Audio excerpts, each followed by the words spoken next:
Hello दोस्तों, आप सब कैसे हैं? हमारे चैनल पर आपका बहुत स्वागत है। दोस्तों, आपको याद ही होगा कि कुछ साल पहले जियो ने टेलीकॉम मार्केट में क्या तहलका मचा दिया था। मुकेश अंबानी के इस कदम ने एक इतिहास रच दिया और ज्यादातर टेलीकॉम ऑपरेटरों की छुट्टी कर दी। कहते हैं ना कि इतिहास अपने आप को दोहराता है। मुकेश अंबानी भी एक बार फिर इतिहास को दोहराने वाले हैं। वे क्या कदम उठाने का प्लान कर रहे हैं? इस बार कौन से सेक्टर में तूफान आएगा और क्या ये कदम भी जियो की तरह सक्सेसफुल होगा? ये सब हम आपको इस वीडियो में बता रहे हैं। अच्छा, आप ये बताइए कि जब कभी कुछ ठंडा या सॉफ्ट ड्रिंक पीने की बात आती है तो सबकी जबान पर कौन सा नाम होता है? हाँ, बिल्कुल सही सोच रहे हैं। या तो हम पेप्सी के बारे में सोचते हैं या फिर कोका कोला। अच्छा, आप हेल्थ कॉन्शियस हैं और ये दोनों ही नहीं पीते? चलिए, कोई बात नहीं। मरिंडा, 7 अप, माजा,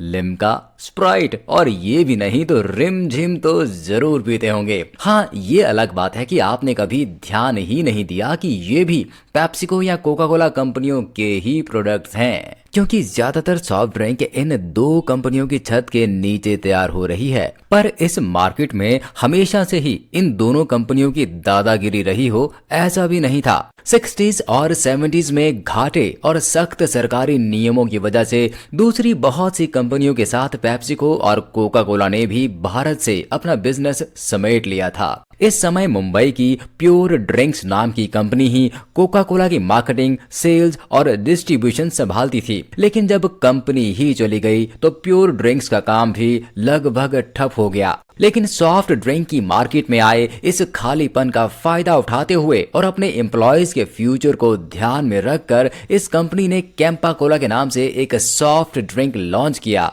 जिसे लोगों ने हाथों हाथ लिया।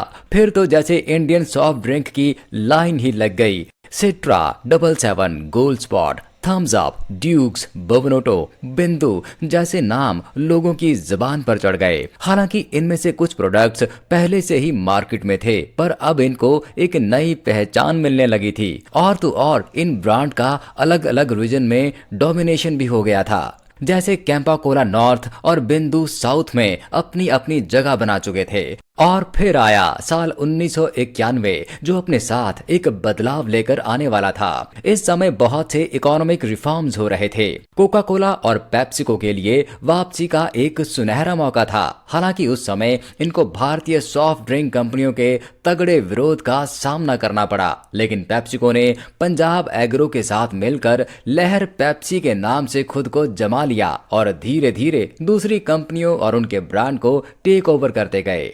इसी तरह कोका कोला ने भी आगे चलकर थम्स अप, गोल्ड स्पॉट, सिट्रा और लिम्का को खरीदकर अपनी दावेदारी मजबूत कर ली। इस समय तक थम्स अप का मार्केट शेयर 40% से भी ज्यादा था। इस तरह कोका कोला को बहुत एडवांटेज मिली। अपने खरीदे गए सारे ब्रांड्स को मिलाकर कोका कोला ने लगभग 85% मार्केट कैप्चर कर लिया। कैंपा कोला तगड़ी टक्कर देने के बावजूद भी साल 2000 आते आते मैदान से बाहर हो गई। लेकिन कोका कोला और पेप्सी भी अपनी अपनी जगह के लिए लड़ते रहे, कभी कोई आगे तो कभी कोई। कोका कोला अगर थम्स अप को बंद कर देती तो उसका मार्केट शेयर 30% भी नहीं रहता। इसलिए कोका कोला ने इसे पेप्सी के खिलाफ ही खड़ा कर दिया। इस तरह से पूरा सॉफ्ट ड्रिंक मार्केट डुओपोली में बदल गया। यह सब जानकर शायद आपको गुस्सा भी आएगा कि कैसे बाहरी कंपनियां भारतीय कंपनियों को चौपट कर गई। लेकिन दोस्तों, कहते हैं ना कि समय बदलते देर नहीं लगती, तो अब समय का पहिया घूमना शुरू हो चुका है। एक भारतीय कंपनी इस डुओपोली को टक्कर देने के लिए कमर कस रही है। मुकेश अंबानी की रिलायंस इंडस्ट्रीज ने सॉफ्ट ड्रिंक मार्केट में पैर रख दिए हैं। अब आप सोच रहे होंगे कि इतनी बड़ी खबर से आप कैसे चूक गए। तो दोस्तों, इसकी वजह यह है कि रिलायंस ने जियो की तरह अपना कोई ब्रांड नहीं लॉन्च किया है, बल्कि कैंपा कोला को ही एक्वायर कर लिया है। 2000 या उसकी बाद की जनरेशन के लिए कैंपा कोला कोई नई बात हो सकती है, पर जो लोग अगर 90s में भी पले बड़े हैं, उन पर इसका जादू असर दिखा चुका है। और जब पुरानी यादें ताजा होती हैं तो उनका असर और भी गहरा होता है।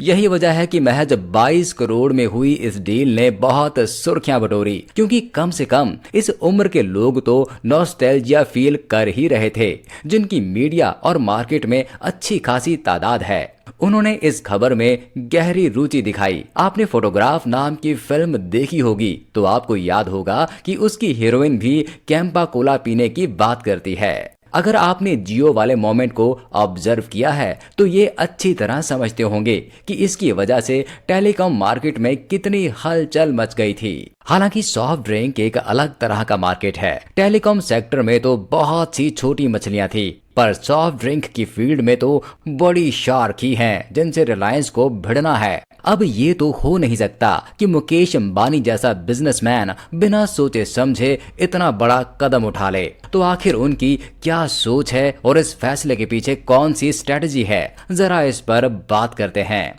दोस्तों, रिलायंस कैंपा कोला के साथ साथ दूसरे भारतीय ब्रांड भी एक्वायर करने की राह पर है। जैसे गुजरात में सुसोयो नाम की सॉफ्ट ड्रिंक आज भी लगभग 30% का मार्केट शेयर रखती है। रिलायंस कंपनी इससे भी बातचीत कर रही है। अगर ये डील फाइनल हो जाए तो जरा सोचिए कि कितनी बड़ी बात होगी कि एक जमा जमाया ब्रांड आपको मिल जाए। हालांकि अभी काफी रास्ता पार करना है, क्योंकि कुछ कंपनियां रिलायंस से अभी हाथ नहीं मिला रही हैं। जैसे कर्नाटका में बिंदु ने फिलहाल ऑफर पर कोई जवाब नहीं दिया है। कंपनी इससे पहले विप्रो और कोका कोला का ऑफर भी ठुकरा चुकी है। आगे जो भी हो, पर ये तो तय है कि रिलायंस न सिर्फ स्वदेशी की भावना को टारगेट कर रही है, बल्कि हमारे लिए एक नॉस्टैल्जिया वाला माहौल भी बना रही है। यानी कि पूरी तरह से हमारे इमोशंस को टारगेट किया जा रहा है, और ये मार्केटिंग की सबसे कामयाब स्ट्रेटजीज में से एक है। लेकिन रिलायंस ने ये स्ट्रेटजी सॉफ्ट ड्रिंक के लिए नहीं बनाई है। कंपनी ने पहले FMCG में उतरने का ऐलान कर दिया था। भारत में FMCG मार्केट $100 बिलियन से भी ज्यादा है। ऐसा अंदाजा लगाया जा रहा है कि 2025 में ये मार्केट $200 बिलियन तक पहुंच सकता है। लेकिन जरा रुकिए, आप इस कदम को किस तरह से देखते हैं? असल में टेलीकॉम सेक्टर में जियो अपना दबदबा इसलिए बना पाया क्योंकि वहां ज्यादातर कंपनियां भारी कर्ज के बोझ तले दबी हुई थी और जियो की एडवांस टेक्नोलॉजी का मुकाबला करने की ताकत नहीं थी। जबकि FMCG में ऐसा नहीं है। बड़ी कंपनियों ने पहले ही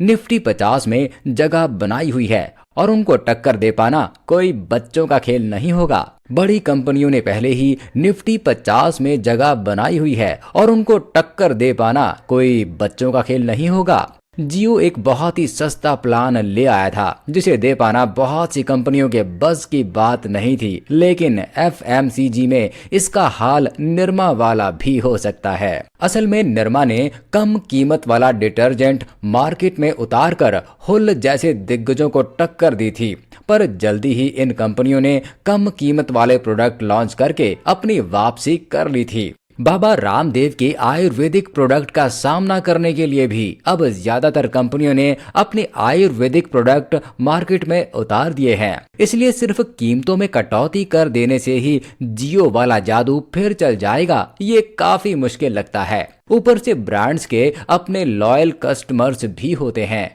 पर रिलायंस भी आखिर रिलायंस है। कहने का मतलब ये है कि उसके पास एक ऐसी ताकत है जो उसे दूसरी FMCG कंपनियों से बहुत आगे खड़ा कर देती है, और वो है उसका डिस्ट्रीब्यूशन नेटवर्क। रिलायंस रिटेल दुनिया के टॉप ग्लोबल रिटेलरों में से एक है। इनके पास अपने 16,000 से भी ज्यादा स्टोर्स हैं। आज की तारीख में रिलायंस रिटेल दुनिया में सबसे तेजी से बढ़ने वाला रिटेल ब्रांड है। रिलायंस रिटेल 7,000 से भी ज्यादा शहरों में मौजूद है। इसमें Reliance fresh, Reliance jewel, Reliance smart, Reliance digital, Reliance trends, Reliance wellness, Reliance smart जैसे कई नाम हैं। इनके पास जियो मार्ट के नाम से ई-कॉम भी है। इस समय की टॉप ई-कॉम अमेज़न तक के पास सिर्फ 60 वेयर हाउस हैं, जबकि रिलायंस की बात करें तो उनके पास 16,000 से भी ज्यादा स्टोर्स उनके वेयर हाउस ही तो हैं। वे अपने साथ बाकी मर्चेंट्स को भी जोड़ते जा रहे हैं। उनका टारगेट है 1 करोड़